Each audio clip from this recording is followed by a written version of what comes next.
What's up, LifeGate? Happy Luau Sunday. Man, you picked an amazing day to come to church. If we haven't had the chance to meet yet, my name is Melanie, and I'm the creative pastor here at LifeGate. My husband, Scott, you may have seen him leading us in worship today. We've been married for almost 11 years, and we have 3 amazing, incredible, loud, wild kids. And we've been on staff here at LifeGate for almost a year now. How many of you are so thankful for pastors who prioritize rest, recharging, and refreshing? Come on. Now, how many of you are even more thankful that that's over now and that they're back? So good to have them back with us today. If you see them today, make sure, give them a hug and tell them how much we missed them.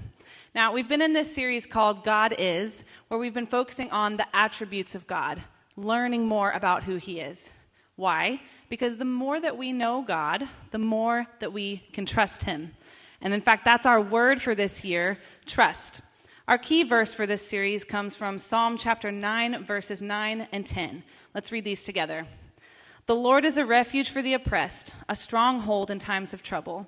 Those who know your name trust in you, for you, Lord, have never forsaken those who seek you. We want to trust God. We want to know him more so we can trust him more, right? Now, how many of you know the more that you trust someone, the safer you might feel in their presence? And the safer you feel in their presence, the more willing you are to give up control. Now, picture this. You're riding in the car with your spouse. Maybe your spouse is an amazing driver who has never been pulled over, never been in a wreck. Maybe they even drive like 5 miles under the speed limit. Come on, you feel pretty safe in that car, right? You may not get anywhere fast, but you feel pretty safe. Now, on the other hand, if your spouse is not a good driver, maybe they've gotten a few speeding tickets, maybe they've totaled a few cars. Don't look around. Eyes up here.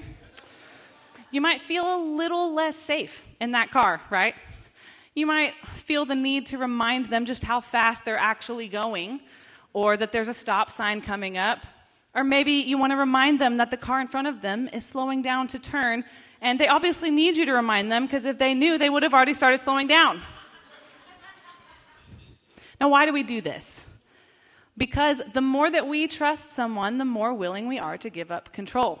But when we don't trust someone, we will cling to that control for dear life. And that brings me to our topic for today.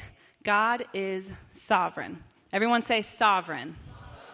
Now spell it. No, I'm just kidding. Some of you guys were ready. I already sounded that out.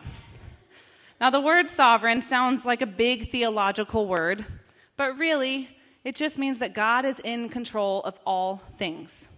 And that can sound kind of big and intimidating, the fact that he's so big and we're so small, that he has all of the control and we have none.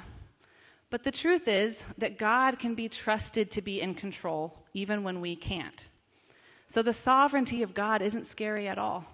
In fact, the sovereignty of God is safe. Now, I'm a bit of a control freak.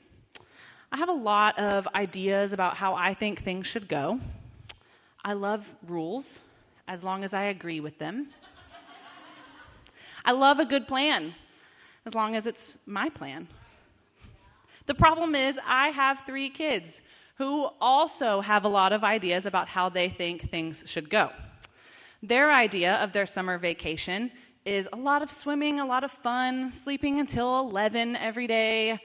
It's, a lot of toys from Target. It's a lot of 25 snacks before lunchtime. They're just running free. But my idea of summer vacation is a lot of swimming, a lot of fun, totally.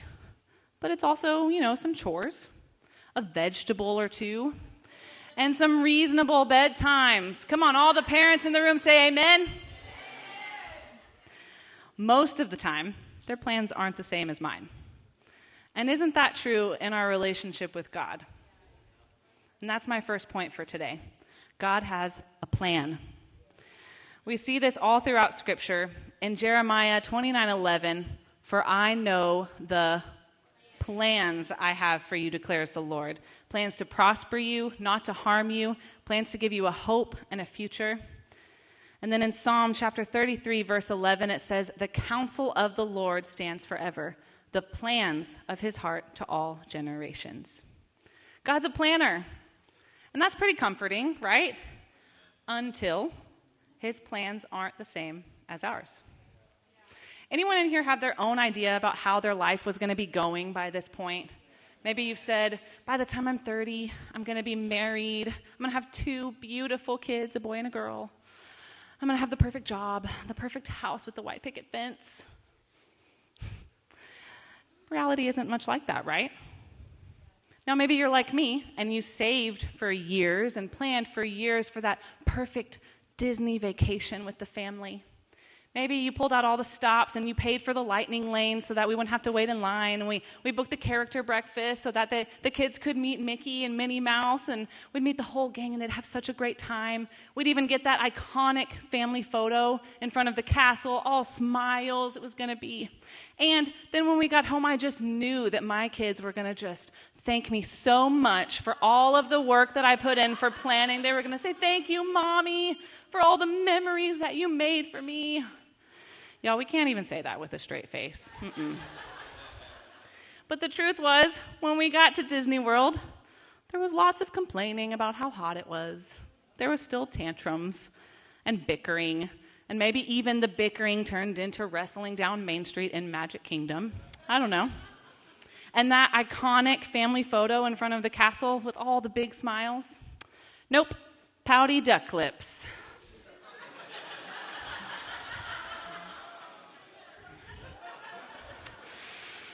It's not really how I planned it. Now, years ago, my cousin asked me to be in her wedding as a bridesmaid.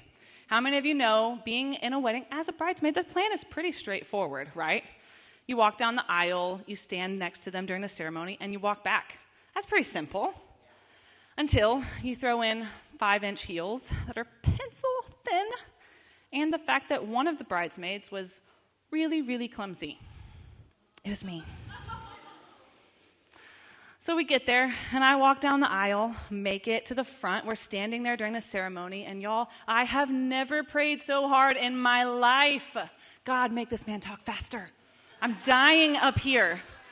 My ankles were shaking. I looked like a newborn baby deer learning to walk. So he finally finishes up, and we start walking back down the aisle, and I just kept thinking, okay, this is great. I'm almost there. I can see the finish line. All I have to do is make it to the end of this aisle. I can take these shoes off and, burn them, whatever, and be good. And then it happened. Yeah.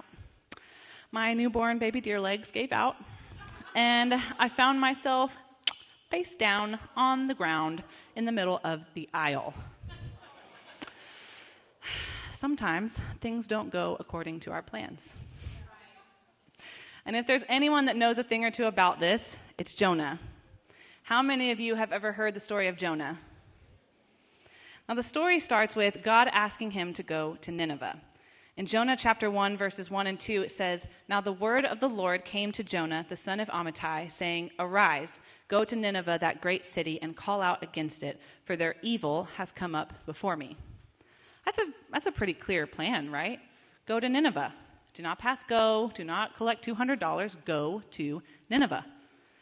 Now, before we see what happens next, it's important to note that at this point in history, Jonah was already a prophet.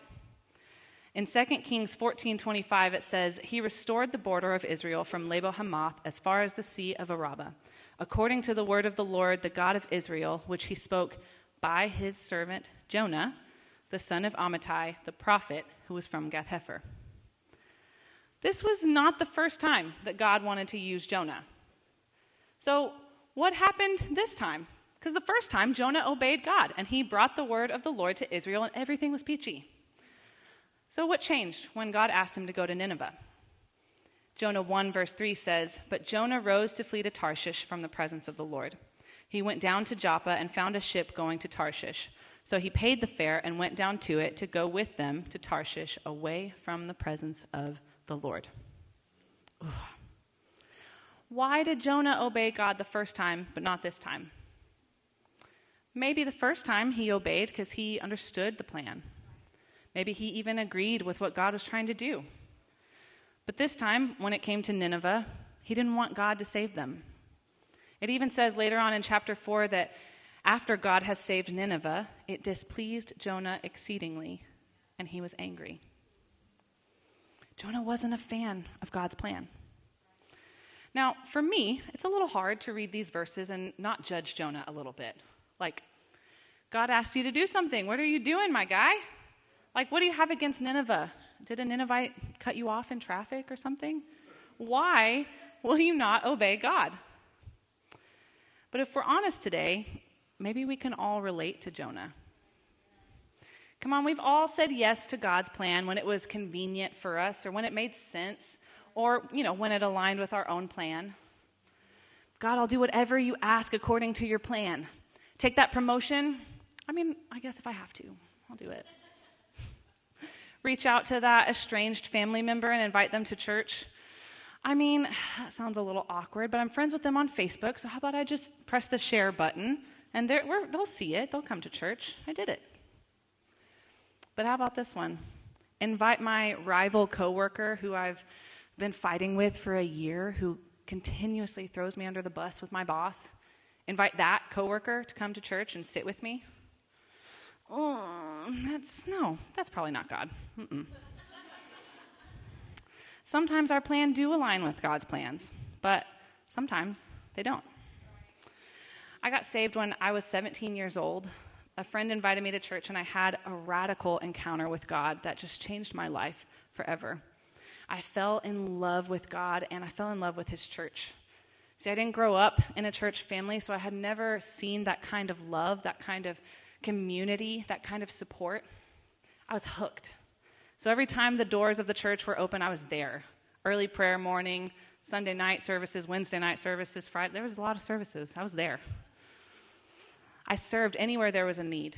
Stacking chairs, getting coffee, scrubbing toilets, it didn't matter. I just wanted to be in God's house. I found my church family, and I found my church home. Now, one thing led to another, and I started interning at the church. And interning turned into working as an admin assistant. An admin assistant turned into becoming a worship leader at the church. And then eventually I became the creative director. 10 years I spent working and pouring into the church. I had made friends that became family. I was so proud of everything we had built. I found out what it's like to walk in my calling for the Lord, to be in ministry. Everything was going so great. I was 28 years old, and already I was married. I had 2 kids, walking in God's call in my life and doing what I loved to do. It's going according to plan.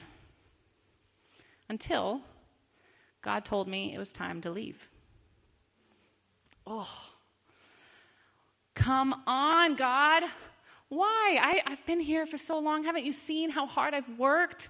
Haven't you seen every hour that I have spent pouring in, everything that we've built? Don't you see that I have family here? I have friends here. I'm so comfortable here, God. And what am I going to do when I leave this job? I don't have another job lined up. What's that going to look like for me and my family? How am I going to support my family? All the questions, all of the what ifs that we throw at God, I threw right at him.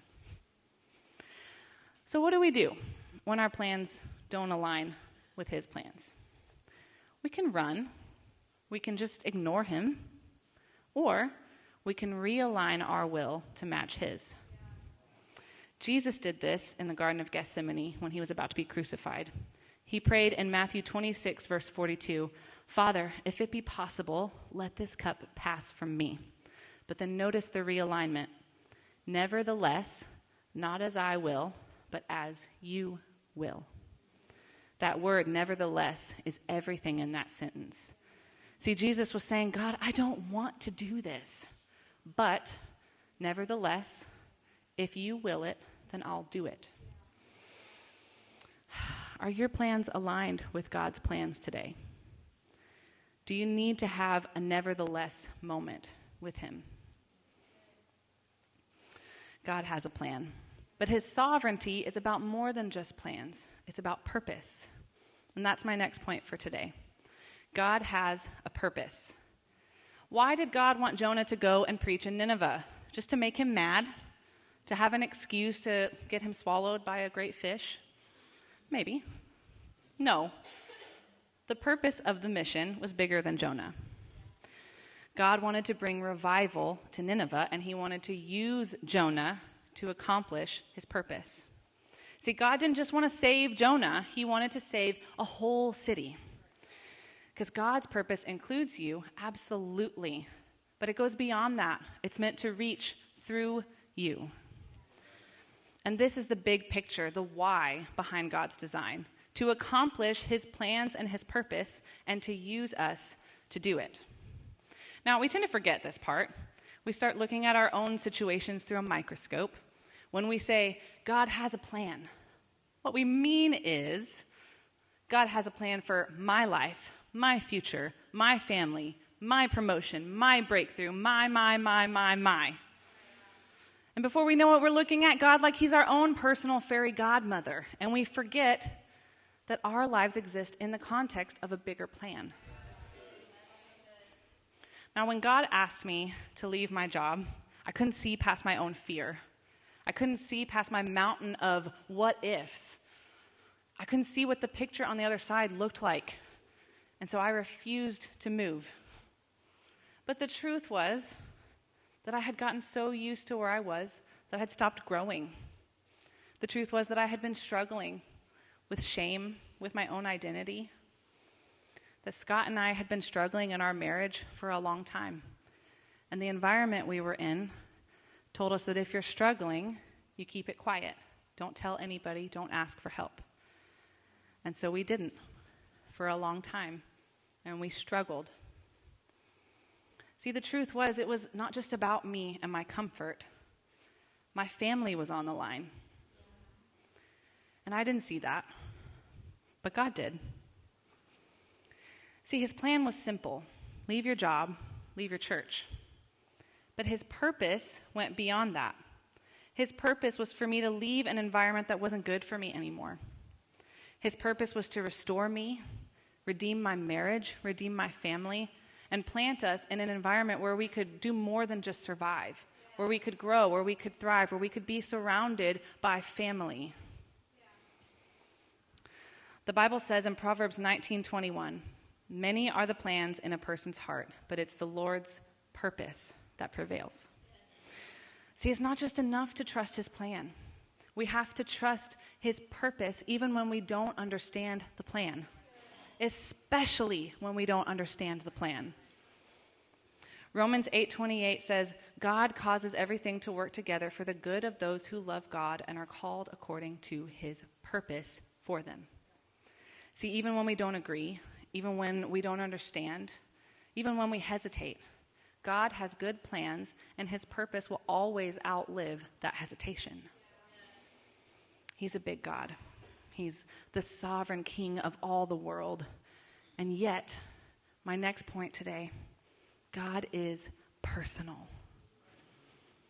His plans are big, yes, but they're also specific and unique to us. Because he's not just a king. He's a father. After Jonah boards the ship to Tarshish, God sends a storm. And the sailors become terrified, so Jonah tells them, hey, if you just throw me overboard, the storm will stop. And the sailors said, bet. And they cast him out into the sea, where God sends a great fish to swallow him up. And we're back to judging Jonah, right? Can you imagine being so committed to your own plan, your own idea of what you think should happen, that you not only run from God, but you would rather die than obey him? Ooh. Now, it's easy for most of us to sit here and think, absolutely, that would never be me. Absolutely not. I love God. I listen to his voice. I would never get that far. But the truth is, we can get there faster than we think. Just one, not right now, God, or I don't want to, or just pretending we didn't hear him at all. One tiny step of not right now at a time. And before we know it, we find ourselves just like Jonah, far from God, far from his presence, not even sure how we ended up there. In Jonah chapter 2, Jonah finds himself at rock bottom, but he comes back to the Lord. Jonah prays from inside the fish, "When my life was fading away, I remembered the Lord, and my prayer came to you into your holy temple. Those who pay regard to vain idols forsake their hope of steadfast love. But I, with the voice of thanksgiving, will sacrifice to you. What I have vowed I will pay. Salvation belongs to the Lord." Then in verse 10, the Lord spoke to the fish, and it spit Jonah out upon the dry land. Actually, one translation says it literally vomited Jonah out. And, he kind of had that coming. God meets Jonah in the depths, not just to rescue him, even though that's what he did. He meets him there to reconnect with him. See, I ignored God's call to leave my job in my church for almost 2 years. And just like Jonah, I figured out pretty quick that running from God, ignoring him, has its consequences. See, I started putting myself in a situation that I never thought I would be in. I got farther and farther from his voice. I stopped spending time in the Word. I isolated myself from my friends because I was so scared they would call me out or that they would confirm what God was saying. Eventually, I started making choices that would destroy my marriage. I didn't even recognize myself anymore. All because I didn't trust God's plan and his purpose for my life, and I refused to obey him. Now, eventually, all of these choices caught up with me, and I lost my job. I lost my church family. And Scott and I separated and started planning our divorce. I just remember as my life was falling apart around me, I remember crying out to God and just being so shocked that I ended up there. I don't even remember walking this far away from God. How did I get here? I asked God to forgive me. I asked him to speak to me again. And of course, he met me there with open arms and grace and compassion. And I remember every night for weeks, I just sat in his presence, talking with him, reconnecting, almost like reuniting with an old friend. And to this day, those are some of the sweetest moments that I've ever had in his presence. Some of you are in that rock bottom moment today, and you're waiting for God to rescue you. Let me just encourage you. God doesn't want to rescue you. He wants to reconnect with you first. Because he cares not just about what you can do, he cares about you. He cares about your heart. Sovereignty doesn't mean distance. It means intimacy, closeness, and patience. And that brings me to my final point today. God pursues us. The storm, the great fish, Jonah thought these were punishments, but God wasn't punishing Jonah. He was pursuing him. See, sometimes we're walking through something difficult and it can feel like a punishment. Or it can feel like maybe we're going through an attack from the enemy and we're just waiting on God to move it. We're just standing still, staring at it. Saying, God, move this mountain. God, make a way through the sea so I can walk through. See, sometimes we think that we're staring out at the sea and we just know any minute God is going to part the waters for us. But the truth is, maybe some of us are staring out from the belly of our own whale. See, some of you are waiting on God to make a way, but he just wants to talk to you again. Some of us have big faith, but what he really wants is big surrender.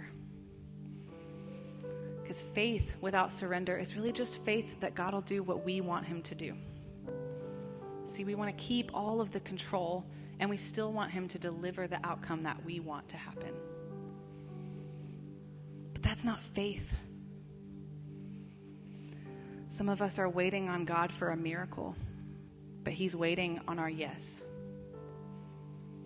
And maybe you've been asking God for a promotion, and you've just been waiting and waiting. But God is asking you to leave your job because he has a better one lined up for you. Maybe some of you have been praying and believing for financial breakthrough, and you're waiting for that surprise bonus or maybe a check in the mail. But maybe God is asking you to make a budget and learn how to steward your finances. Maybe some of you have been praying for God to heal your marriage or, change your spouse. But what God really wants you to do is go to counseling and work on your own issues first. See, God will not do by miracle what he's asking us to do in obedience. After my life fell apart and I had my own belly of the whale moment, God met me there with compassion, with grace. I started a journey of unraveling years of shame, years of not a great identity, not an identity planted in him, years of following my own plans. And I started reconnecting with God, reconnecting with my husband.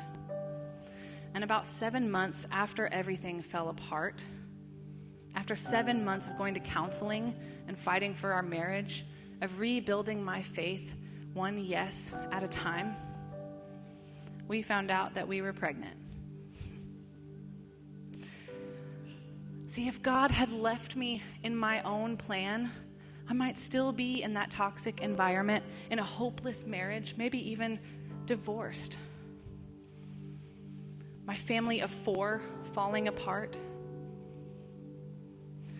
But God had better plans. See, God's plan was to restore us. God's plan was to rebuild us. And he pursued me every step of the way. No matter how many mistakes I made or how many times I ran away, how big of a mess that I made of my life, God pursued me. And his plan still came to pass. And it was better than I could have ever imagined. Our daughter's name is Emery Hope. And her name means powerful wave of hope. And every time I look at her, I remember how God healed us. I remember his kindness. I remember his purpose. I remember that he never gave up on me, that he never stopped pursuing me. And I remember that his plans are always better than mine. See, the beauty of God's sovereignty is that even when we resist him, he keeps pursuing us. We can rest knowing that he's in control and that we're safe in his sovereignty. As we close today, maybe you're feeling like Jonah.